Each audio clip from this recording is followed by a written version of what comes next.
lakini Mungu kwa sababu anakulinda, kwa sababu umemsongeza Mungu karibu na wewe, ameanza kukuamini.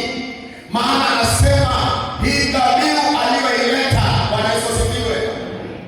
Haleluya. Bwana Yesu asifiwe. Wednesday tuliweza kuona kuna mtu mmoja alikuwa anaitwa Solomon.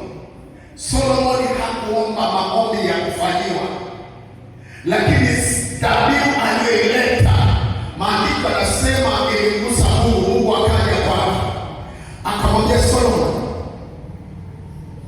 umegusa moyo wangu, omba utakalo nikupe. Bwana Yesu asifiwe.